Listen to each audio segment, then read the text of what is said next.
tonight. So with that, let me introduce Paul. I have some biographical information on Paul. It sounds like he's had quite an interesting life. And Paul's interest in radio began as a kid growing up in Kenya, listening to the BBC on shortwave radio. And his motivation to become a licensed ham began from a need to communicate in the backcountry, working with the Alpine Club of Canada. And that's evolved for Paul into a passion for SOTA, or Summits on the Air. And in addition to his Canadian call sign, he also has a Japanese call sign. And I believe you're fluent in Japanese too? Yeah, yes, that is right. Which is interesting. So maybe you can tell us about that too. And I understand you do occasionally then do a SOTA activation in Japan. Yeah, I have done those. Yes. Okay, well that's really interesting. So with that, let's turn it over to Paul. Before I share my screen here, if that's all right, I'll just expand a little bit of what Pat mentioned. As a kid growing up in Kenya, it was my first experience with radio waves traveling across the ocean. I found it fascinating, but I never knew a ham growing up. I was never around anybody that had any technical bent at all. So I missed that part of my life growing up, but it was a few years ago, and I'll share my screen now. And let's just begin the presentation. What happens several years ago, I found myself sitting at my desk and my telephone rang, and on the other line, the person said he announced himself as a ham radio operator who was just traveling through my area, and he was reaching me by telephone, but he says he had received a message on his radio from a friend of mine who said his truck would not start and he was out camping, and this ham said that my friend had told him that I would know where he was at and I could arrange for him for his truck to be jump started to get him out of there. And I indeed did know where my friend was camping, and it was very cold, about -20 Celsius. And I knew he had his 2 boys with him. And I was fascinated with this little exchange. I was able, between me on the telephone and this ham radio operator, we were able to communicate with my buddy in the backcountry and get arranged for him to get help. Now, fast forward about 2 weeks after that, I found myself in this location. I was skiing across the Continental Divide, coming from Alberta into British Columbia, and you can kind of see my ski tracks coming across that glacier that spills across the Continental Divide.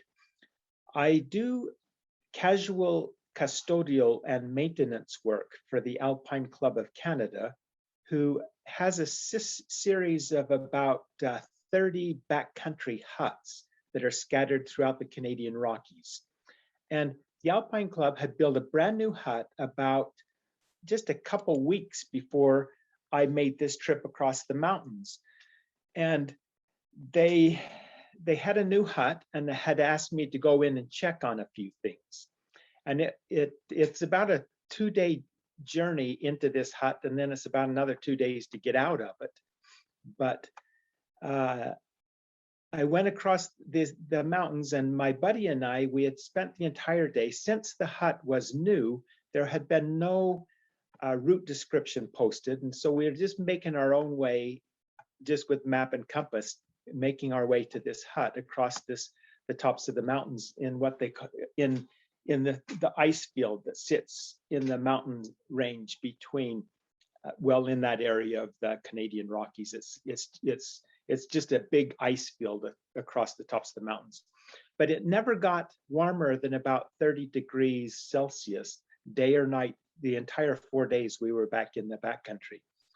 And by the time I got to this hut, which was, this was the newest hut that the Alpine Club Canada built, and I walked up on these steps that you see, Went to open the door and I found the door locked. Now this was 9 o'clock at night after we had been on our feet traveling in minus 30-degree weather for at least 12 hours. We were cold, hungry, exhausted, and we needed shelter, and the hut was locked. It was standing on this hut steps that I promised myself when I got out of this that I was going to do whatever it was that my buddy did and get whatever license he had so that I could communicate in the backcountry. So that's how it started for me. Now, and so my intent was to use my radio as a means of communication as I did work for the Alpine Club of Canada.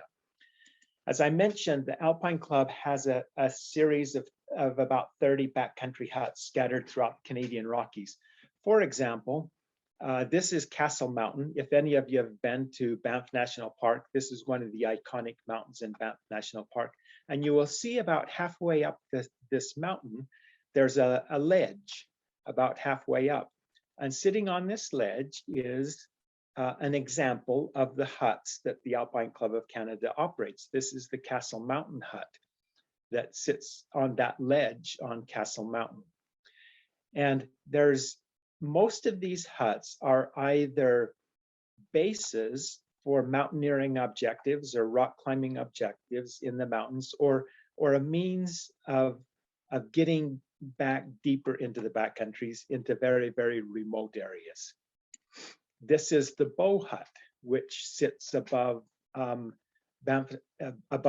Hut in Banff National Park, one of the largest huts. This one will hold up to 30 people, and it has a big common room inside. Other huts are very old, like this one, the Glacier Circle Hut, which sits in Glacier National Park near the Rogers Pass area.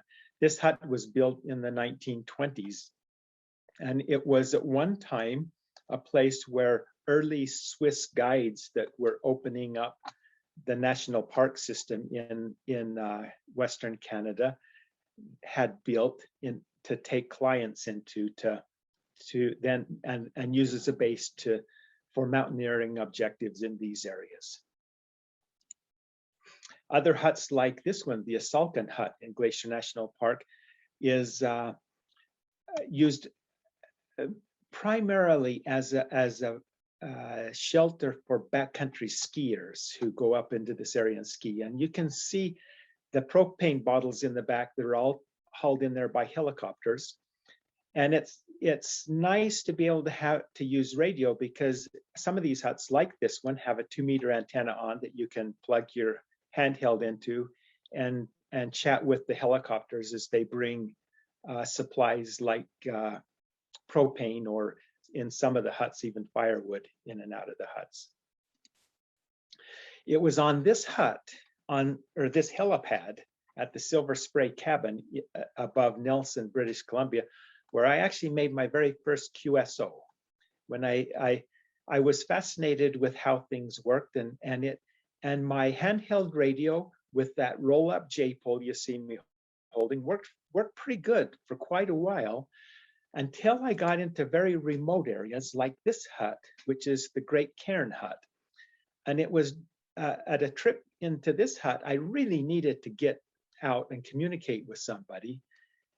And I realized that VHF was just not going to do it. So I went back to the drawing board when I got out of this hut and upgraded my license to HF. So I had HF privileges. In Canada, how it works is we have one test, and the level of license we get is dependent upon the score that we get on that test. 70% will get us VHF privileges. Above 80% will get HF privileges. So that would be basically a technician or a general license in the US. But after I got HF privileges, I started carrying my radio, my HF rig, to huts like the Conrad Kane Hut in the Bugaboos in British Columbia, the Elizabeth Parker hut in Yoho National Park. Just to see the interior, this is a typical interior of one of the older huts like the Elizabeth Parker hut, which also was built in the 1920s by the Swiss mountain guides that were opening up tourism in our early national parks. And the way I usually do it, when I go to a hut, I will run an antenna out one of the windows, and in this instance, I've poked my avalanche probe into the snow and run an end-fed half wave out the window. When I first started using HF to communicate from the backcountry, I would set up skeds with other fellow hams. But I found out very quickly that in our solar cycle, and with propagation being as unpredictable as it was, and with my schedule in the backcountry unpredictable, it didn't really work. But I found quickly that the ham community at large is very willing to pass messages. And all of these nets that we hear all the time, that's really what they're for, is for passing messages. And that's what, when we say we got no traffic, I mean that when I go in the backcountry, I carry schedules of nets that I can get into, because I will send messages to my wife letting her know I have reached my destination, or that I will be a day late getting out, or anything that's necessary. I use the ham community at large as a means of getting the word out, and it's been very effective. It's been very useful. My wife is accustomed to receiving phone calls from people all over the world, letting her know what my schedule may be. This is the same hut, and you can, if you look out the window, you can see the avalanche probe poked in the snow and the antenna running out the window.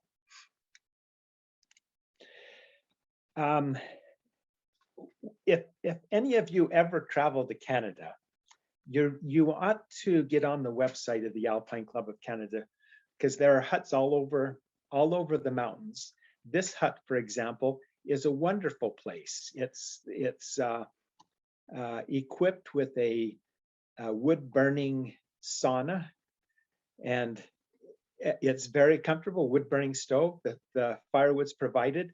The cost is $30 per night. And in the winter, it's booked solid, because the slopes above this hut are filled with meters and meters of the softest powder in the world. And so skiers come from all over the world and helicopter into this hut and ski out of this hut all winter long. But in the summer, hardly anyone comes, because the hike in is quite difficult. You could easily hire a helicopter, come in here and spend a week with your buddies contemplating nature from this window, from the dining room table, for actually not a very large amount of money. Other huts like the Lloyd McKay hut are much more Spartan. They're very far back, but they may be not much more than a tin covered building, but inside very comfortable, warm, safe and secure and clean, and a great shelter and a great respite for traveling into remote places in the backcountry. The Neil Colgan hut, which sits above Moraine Lake, is the highest habitable dwelling in all of Canada. Other huts, Spartan huts like the Sapphire Call hut, are nothing more than a tin box tethered to a call on the side of the mountain. Every one of these huts, whether they're a tin box tethered to a call, or the Fairy Meadow hut with the wood burning sauna, they're $30 a night. The cost doesn't change. The Waits Gibson hut in the Tonkin Valley of Jasper, probably one of the most photogenic places in the entire world. If any of you have ever listened to John Denver's song, Cold Nights in Canada, where he talks about 2 men and 4 ponies in Jasper, Alberta, I think it's the Tonkin Valley that inspired the song. Now, one word, you folks in Wisconsin understand cold weather. So I don't really need to explain how things are, but our mountains in Canada differ from other places in the world. Our mountains are very remote and we have very cold weather. This is a skiing into a sundog, which is a phenomena that only happens when it's very cold and ice crystals reflect off the sun's reflecting off the ice crystals in the air. This is with a trip to Jasper with a fellow ham VE6RMH. It can get very cold. And sometimes this is the only visibility you get. I've traveled for days across the tops of some of these mountains and with complete whiteout conditions where there is virtually no visibility through the main part of the day. So the travel in the mountains is a little different in Canada than many places in the US. We also deal with wildlife, bears, grizzlies, black bears, wolves, cougars.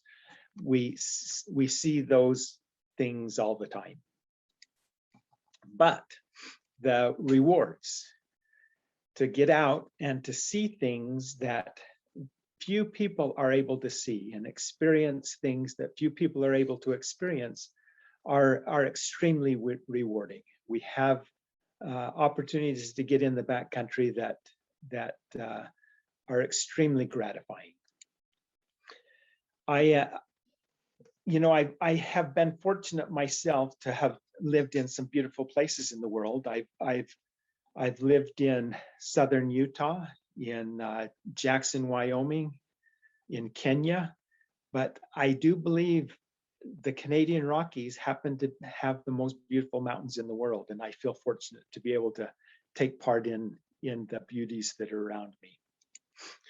Now, with my dealings with the Alpine Club of Canada, and now having my ham radio license, many people would ask me about summits on the air. And so it wasn't long that I started getting interested in summits on the air. I looked up a fellow here in Alberta who had just made what they call mountain goat status. He was the first person in Alberta to do so. And there was some write-up in one of the club newsletters. So I contacted him and asked if he would take me out on an activation with him, which he did. And I've never really looked back. I found summits on the air to be one of the most rewarding things that I've ever done. Now, the way it works is basically activators will carry the radios to the top of summits that are designated. And as you see in Alberta, we have about 1,300 summits. British Columbia has about 1,400, but British Columbia is a hugely mountainous province, and they are adding summits. They're currently in the process of increasing the summits. Before they're done, there'll probably be more than 20,000 summits just in the province of Alberta. Now, in Wisconsin, you have 42 summits. That's actually not bad.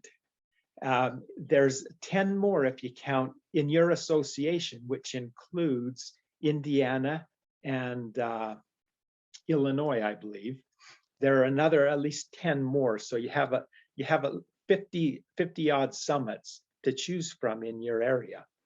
They may not be the Canadian Rockies, but they'll be accessible and they'll be doable, and you can make a great activity in your own home state.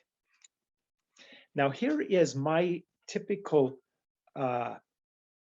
station for this. This would be a day trip.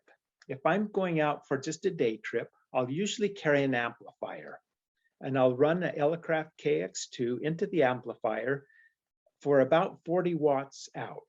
And I find that in our latitudes that it's nice to have a little bit of extra juice. It's a little bit kinder to the chasers, and it's a little more fun. So if it's just a day trip, I will take the amplifier with me. If it's an overnight trip, then I ditch the amplifier and I'll just carry the Elecraft KX2.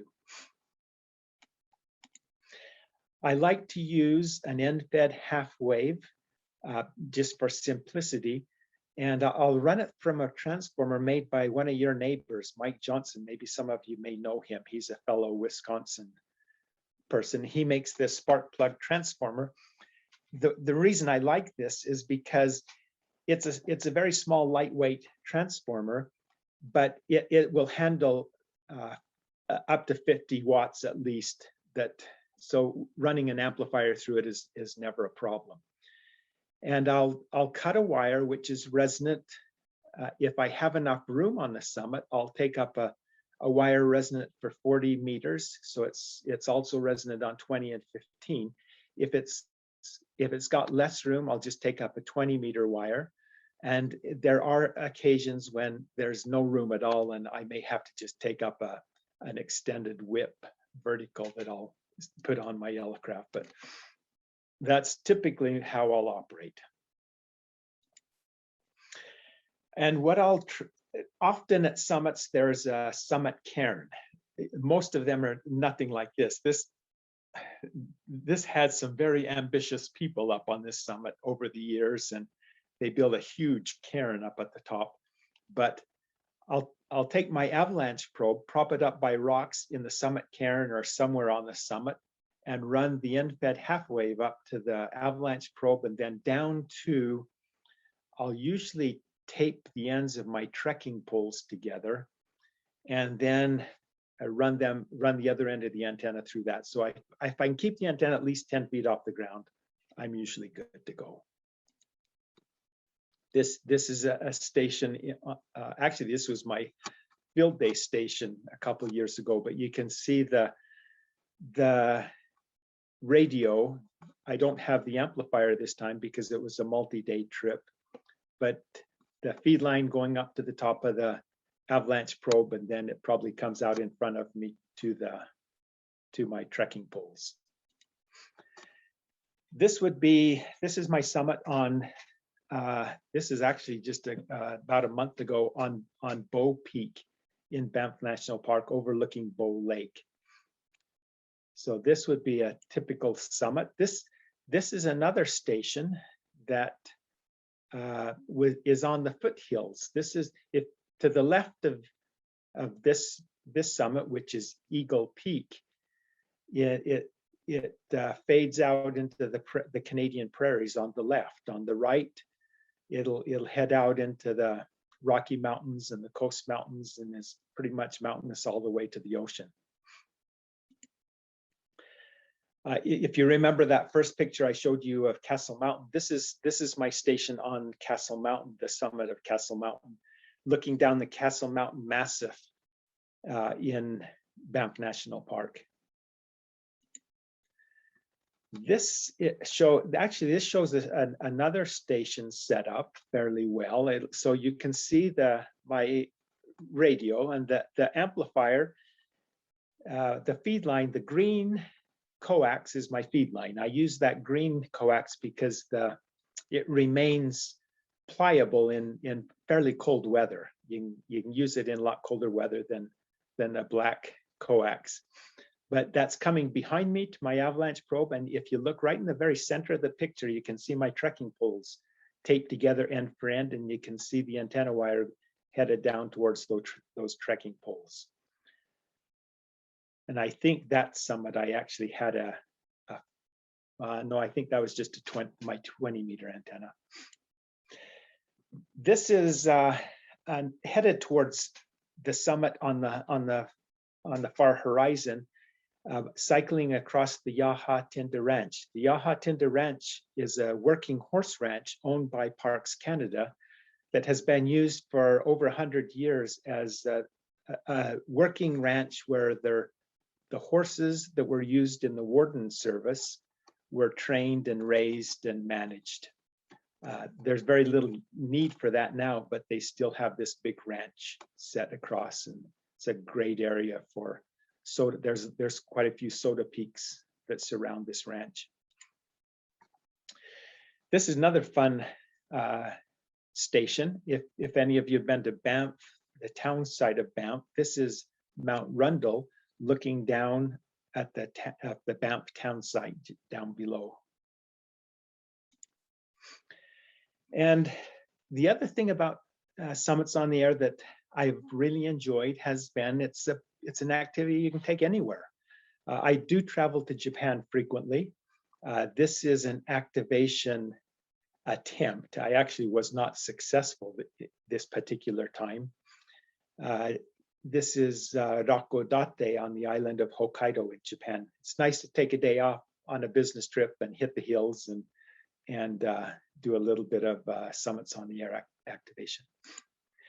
This was actually this summer down in the United States. I have a brother who is a wildlife biologist with the New Mexico Game and Fish. So I went and helped him do a ptarmigan reintroduction into the Pecos wilderness of New Mexico. And just below where we were releasing the ptarmigan is a SOTA summit. So as my brother was banding the birds and taking care of things, I scurried up the summit, did an activation, then came down and helped release the ptarmigan. Now, one thing I should mention about Summits on the Air, there is each association is a little bit different. Alberta, the association in Alberta is different from the association in Wisconsin, for example. And this is a good example of this. This is Normandy Peak, my station on Normandy Peak. And this summit is, it requires about 1,000 meters elevation gain to obtain the summit. And it requires some technical skills just to get to the summit. And this is a 4-pointer. Each association determines the point level of all of the summits in your association. And as I said, there's no attempt to make it uniform across the entire program. So, for example, in Wisconsin, the closest summit to Wisconsin is a 4-pointer, and it requires like a 20-meter walk across a mowed grass lawn. So there's vast differences between associations, and what makes that nice is that it's not a contest. There's no, you go out and you enjoy the outdoors in the areas where you are at, and simply stated, you use the program to enjoy the outdoors, enjoy the activity in your own region. And there are summits in every region for every level that you can enjoy and make the program work for you. In Wisconsin, for example, you won't have summits like this one. This is an Alberta 10-pointer where you can literally stand on the summit and look over at the curvature of the earth and see mountain peaks as far as the eye can see, and look and marvel about the great geological forces that have formed the beauties that surround us. You may not be able to see that kind of thing in Wisconsin, but certainly you can get the same feeling of reward and accomplishment for getting to the summits and making successful activations. This is another summit in Jasper National Park, overlooking the Castleguard Glacier and Mount Castleguard. Now, I'm gonna try this, and if you have trouble viewing or seeing this video, this is just gonna give you a quick 5 minutes what an activation in the Canadian Rockies is like. If you have trouble, if you can't see this, shout and let me know there's a problem, but I think this should work.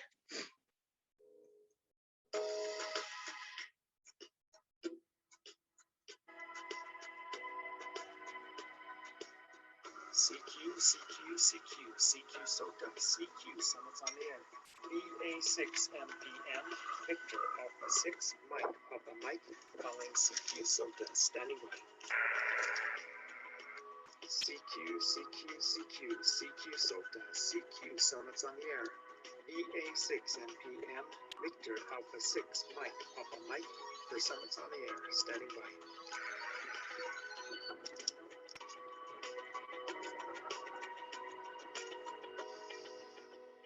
calling CQ and standing by.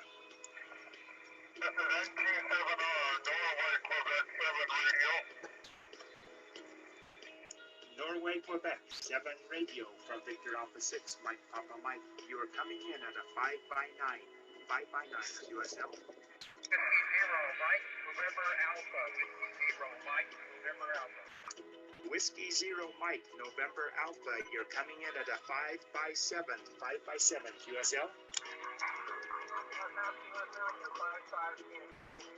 So we're at the summit of Mount Helena in Banff National Park, Canada.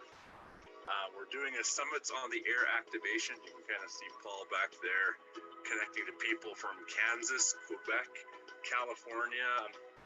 This Summits on the Air thing is a ham radio thing, so when you cross a mountaineer and a nerd, my friend Paul is what you get. It's actually pretty fun.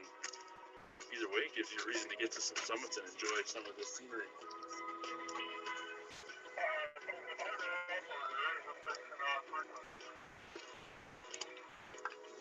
This is Victor Alpha 6, Mike Papa Mike. I am on frequency calling CQ SOTA, CQ Summits on the Air, VA6MPM calling CQ and standing by.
CQ SOTA, CQ Summits on the Air, VA6MPM, Victor Alpha 6, Mike Papa Mike calling CQ for Summits on the Air and standing by. Summit to summit, go ahead.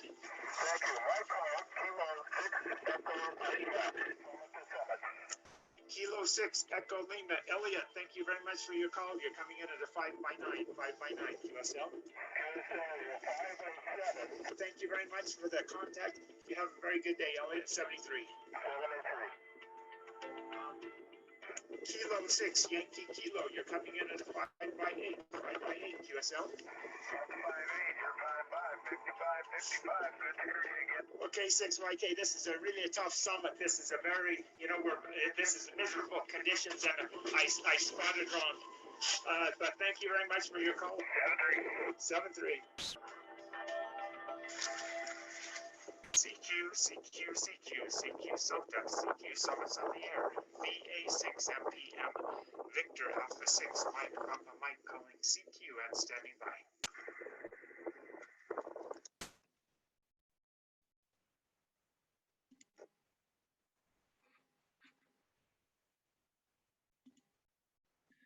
Okay, this photo is actually from the very last of that video. Another thing I should mention is that in Summits on the Air, there is winter bonus points. So in the winter, you can get additional points. This activation is a summer activation. So in Canada, and probably it's similar in your area as well, our winter conditions can last way into the spring months. And so this is actually a summertime activation. There is no winter bonus points for this one. That surprises a lot of people in the southern 48 states. But Summits on the Air can take us to wonderful places. We can couple other interests and other hobbies with our radio activities. And increase the enjoyment we have in the outdoors.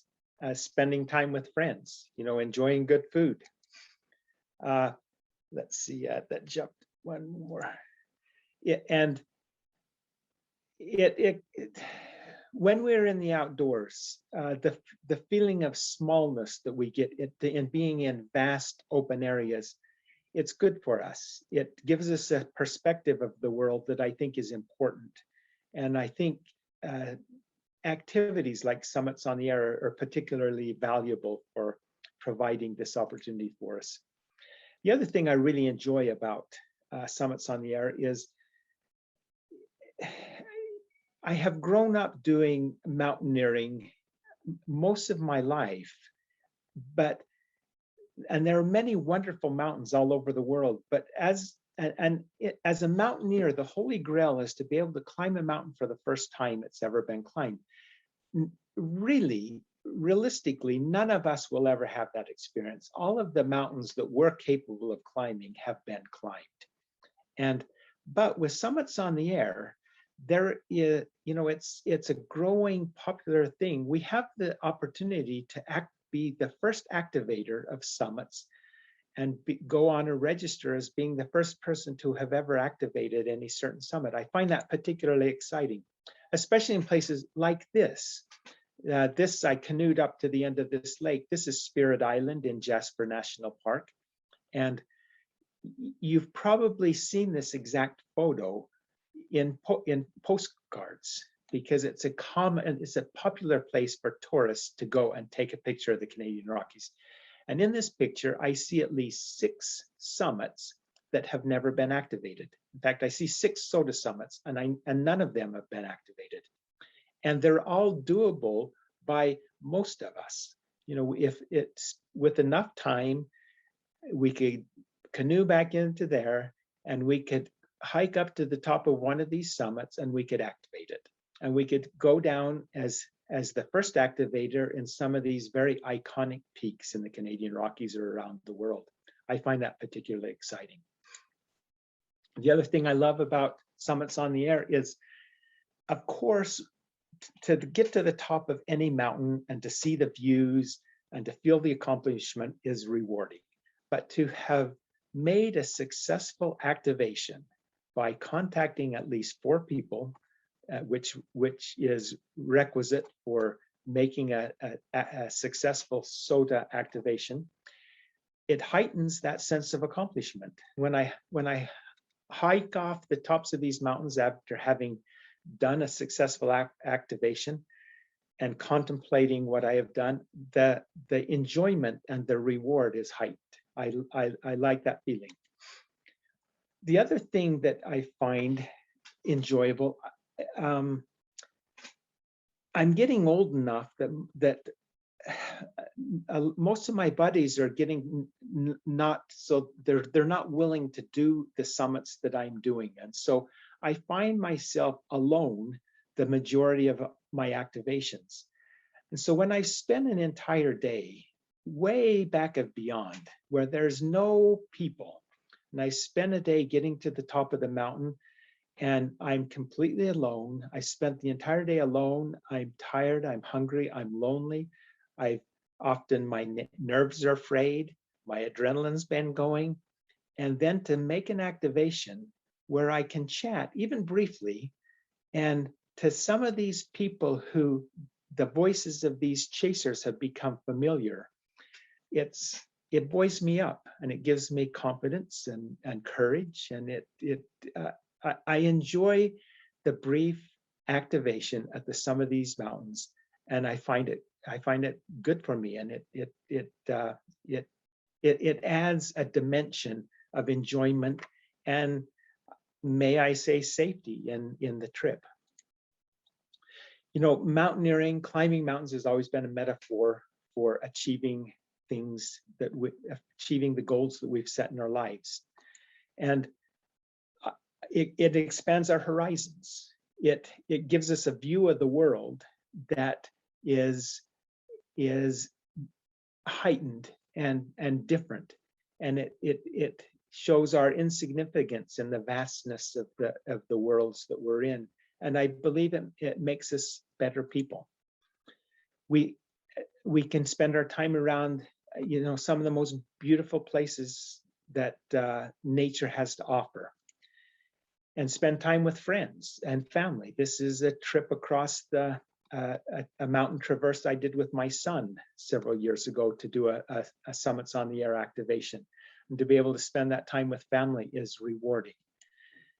It's equal as rewarding to do lower foothill summits with my grandkids. To spend time with my family is rewarding, and Summits on the Air has provided me the opportunity to spend time with family members. I also like the solitude that being in the mountains gives me. As I mentioned, I like that feeling of insignificance in the big world that surrounds us, and I think it's good for us. And I think it feeds our soul and makes us better people. Another advantage, we're coming out of a pandemic, and the popularity of the backcountry has increased exponentially during this pandemic. This is Labor Day, the year before last. It was the busiest day in the history of Banff National Park. And we're just hiking out of a 3-day Summits on the Air activation, my buddy and I. When we got to the highway, there was cars parked all up and down the highway. Yet the 3 days we were back in this backcountry, we didn't see a single soul. And it's wonderful to be able to find places that still provide us that kind of solitude. And I hope that the words that I have given and the presentation those of you that are involved in Summits on the Air or Parks on the Air have been able to think about some things that you would like to do, and maybe set some goals for some things that you would like to do. And those that are not involved, hopefully it's piqued your interest in portable operations and caused you to consider places that maybe you would like to go but haven't been yet. Now, this concludes my presentation. I will I will minimize this thing, unshare my screen if I can figure out how to do this, and then open the floor up to any questions that you may have. Let me see if I can do this here.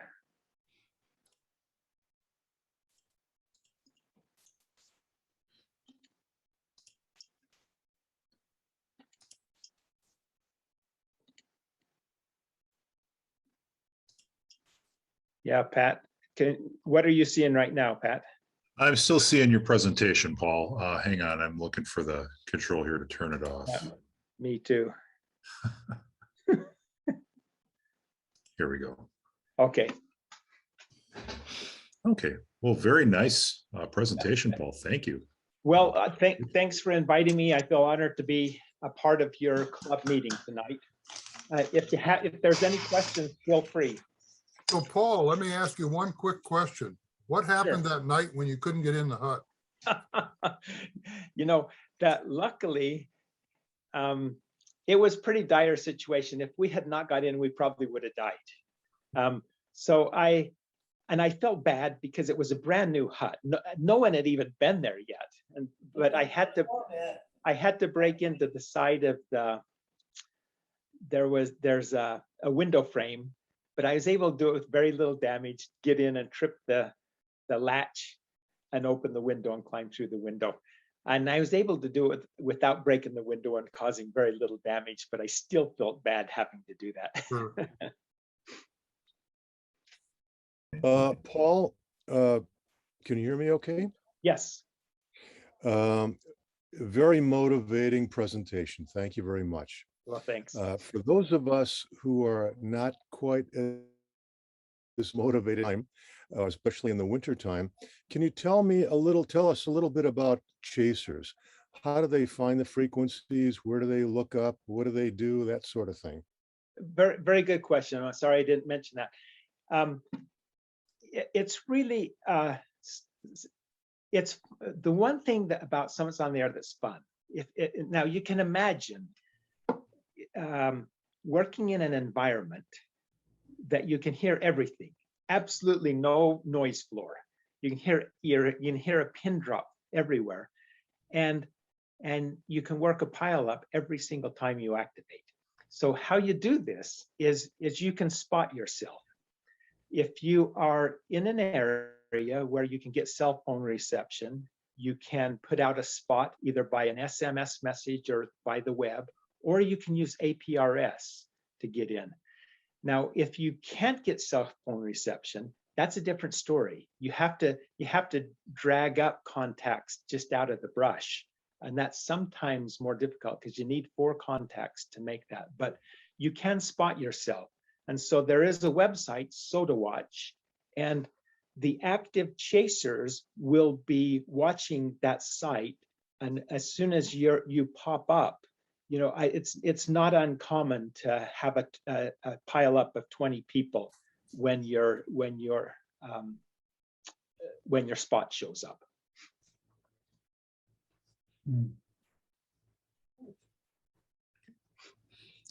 Other questions for Paul? Yeah, I have a question. I noticed that on some of your stops, some of your summits, you had those little rock piles of the flat rocks. I think you called them cairns. Yes. Now, when you find one of those, are you kind of expected, or is it a common thing to add to the pile at all? Do you put your rock on top? You know, a lot of people do, and that's why a lot of them get bigger. But the reason most of them are there, on the summits at least, is usually there is a summit register in that summit, in the pile of rocks someplace. And it's usually as a way to mark where the summit register is. And people like to sign their names in the summit register. But yeah, I don't actually add rocks. I very seldom do that. Sometimes the backcountry trails to get up to the summits will be marked with cairns where there's no visible trail. And if one of those gets difficult to see, sometimes I'll build it up so that others following me can see it. But that's about the only time. Yeah, so in other words, if you encounter a cairn along the trail, you know that it's not for that significant marker at the summit, but it's more of a waypoint. And if you think people could miss it, you might look around, grab another flat rock and add it a little bit. Say, it needs a little more visibility. Precisely. Yeah, Precisely. okay. Yeah. I had heard this and I just didn't know. And so when I saw these, I'm thinking, I can't wait to ask this question. I got to find out. I've always wondered. Yeah, it is an interesting thing. Some people do like to add to those. And I try to avoid building cairns where they haven't been before, but a lot of cairns are built where the trails get wiped out by avalanches every year. And so sometimes you do have to build them up just to mark the way. Well, the avalanche might wipe out the trail. It'll probably wipe out the cairn too. Yes, it does. It does. It does. It wipes out lots of cairns. Every spring, lots of cairns are gone. Paul, how often do a you question. carry the solar with you? Now, say that again. We had a double there. Fred, go ahead. Oh, okay. Paula, I was curious how you confirm the confirmations on a typical SOTA activation. Yeah.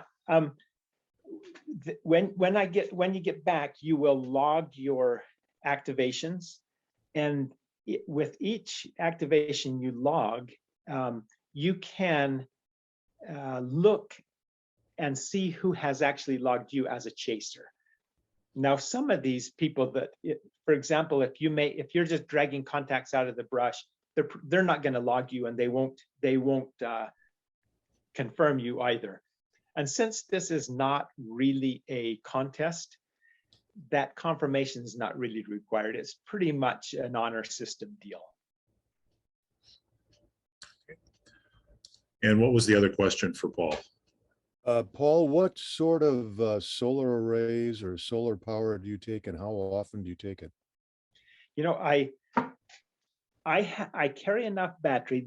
Luckily, the Elecraft KX2 is a battery miser. It's really good on batteries, and so I know I can get 3 or 4 activations, even good, probably longer than normal activations with the battery in my KX3. When I'm taking my amplifier, I have a LifePo 4 battery pack that I know I can get 3 activations out of it. And that's really all I carry. I don't carry a solar array or any other means of charging. When I'm doing a multi-day trip, if I'm in the backcountry for say 3 or 4 days, then I just be really careful. You know, I know that Elecraft without the amplifier, I can probably get a couple hours of transmit time. And so I just kind of keep track of my time and make sure I have enough juice left for any emergency where it to be necessary. Hey, let me add something too, guys. I hope, I know that I probably do summits that most SOTA activators don't do. And sometimes I'm a little bit, I hope I don't come across as some kind of an elite mountaineer. I'm not. There are many, many better mountaineers than I am. There are a lot of people that are more fit than I am, a lot of better radio operators than I am. In fact, in every category, there's people that do this better than I do. So we can all enjoy this. You know, we can all, you know, do whatever we need to do to enjoy our hobby more. And so I hope I don't put anybody off, because some of these summits and some of these pictures are fairly significant mountains that most people will never do. But that doesn't mean that summits on the air can't be exceedingly rewarding at any level. Well, Paul, I just wanted to comment that your photography skills are exceptional too. That was just a stunning photographic presentation. Thank you. Thank you for saying that. Paul, we have a question in the chat window. Where are you located now, and what is your home QTH? Okay, good question. I'm in Innisfil, Alberta, and Innisfil is a small town that sits right about midway between Calgary and Edmonton. And I'm about an hour and a half from Banff and the Canadian Rockies. And so it's a kind of a nice location. At my QTH, I only own the Elecraft KX2, but I'll hook it to an amplifier at my home QTH. But I should mention this: if any of you are ever traveling to the Canadian Rockies and are interested in doing summits on the air activation, don't hesitate to get hold of me or anybody else in our activation. We're a friendly group. We'd love to have you tag along with us, and we'll do any kind of any variation of any summit that you may want to do. If you happen to be visiting the Canadian Rockies, feel free to contact me. Okay, thank you, Paul. Thanks for the invitation. That's very nice. Paul, what does your Elecraft radio, like the radio, the battery, the antenna, what kind of weight does the whole kit have? And do you ever operate CW, or is it just phone? You know, I'm a horrible example of a ham. I don't do CW, and the sad thing about this is that I would say the vast majority of SOTA activators are CW guys, because it's more efficient. You carry way lighter and less stuff, and you have to have less batteries. But I really kind of like talking to people on the summit. I enjoy that aspect. Now my kit altogether, the Elecraft with the battery and in-fed half-wave antennas, really probably just about 3 pounds. And so when I pack my gear and I take my Elecraft, my amplifier, extra clothing, water, lunch, avalanche probe, my total pack is only about 20 pounds. Okay. And if I'm multi-day, just with then it's just the 3-pound Elecraft I'm throwing in there. Interesting. Paul, just as a side interest, the guy with selling the spark plug antennas, I've talked to him several times. He's a regular at our local ham fests, or at least the ones in the state of Wisconsin. So I've seen that product, and it's I think you ought to do an endorsement for him. Yeah, you know, in fact, he's responsible for my notoriety, period. I think when I first bought one of those things from him, he wanted to know what I was using it for, so I'd send him photos, and he says, you know, Paul, I don't think people are doing this very often. So he actually signed us both up, and we did a presentation together on that QSO Today Ham Expo. And in fact, actually, if you go to QSO Today, they did an interview with me just last week. So you could see that if you went to QSO Today podcast, and there's an interview there. But Mike Johnson, it's been an interesting relationship. I've enjoyed that. Well, it looks like you're giving his antennas a rugged test. Yeah, they are, and you know, they've been really good. I really like them.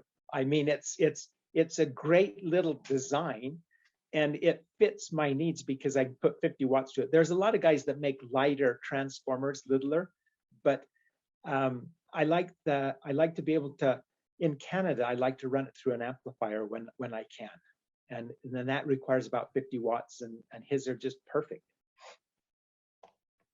Well, next time I see him, I've talked to him a couple times, and I'll tell him I saw your presentation, Yeah, and I'll probably buy one of his antennas too. Yeah, please do. Please do. And I did listen to that podcast, and I posted it to our club email reflector. I don't know if any of the rest of the guys listened to it or not, but we did put it out there. Do we have any other questions for Paul?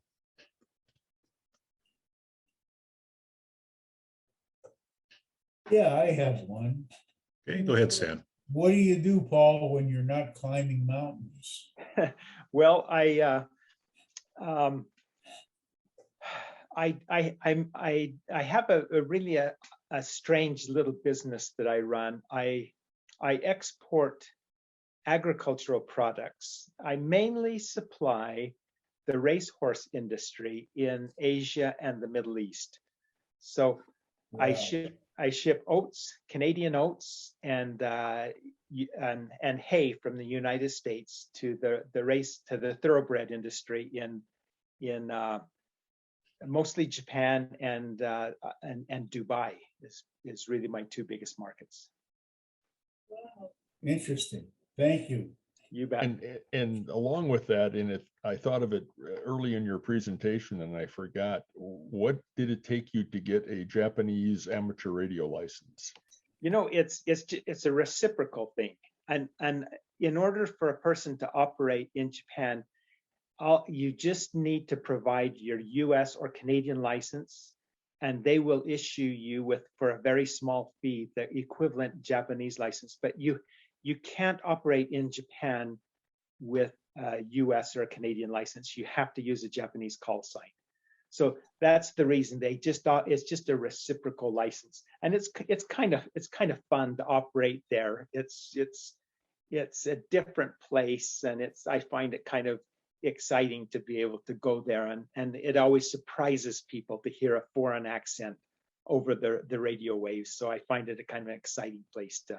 Well, there's a lot of hams in Japan. There's a lot, and so they really get it. I mean, and Summits on the Air is a huge thing in Japan. I mean, they're really active, so it's really a fun thing to do when you're in Japan and other places in the world. I also ship stuff to Dubai, and the United Arab Emirates just barely established a SOTA Summits on the Air Association, and none of their summits have been activated yet. And so my goal is to try to do one there, but in the United Arab Emirates, you can't use your own call sign. You have to have a local call sign, or you have to operate with somebody else. And so the only way I could do it would be to get somebody from the local amateur radio club to come with me and then use their club sign as the call sign. And I think technically that's possible. So hopefully next time I'm there, I can do that as well. Is that because you don't have a permanent residence in Dubai? Yes. Yes. I think they require a person to be a permanent resident there to have a call sign from there. Okay. Any other Fascinating questions? Presentation. Great presentation. Thank you very much. Thank you very much. Very good. Thank you, Paul. Thank you very much. You bet.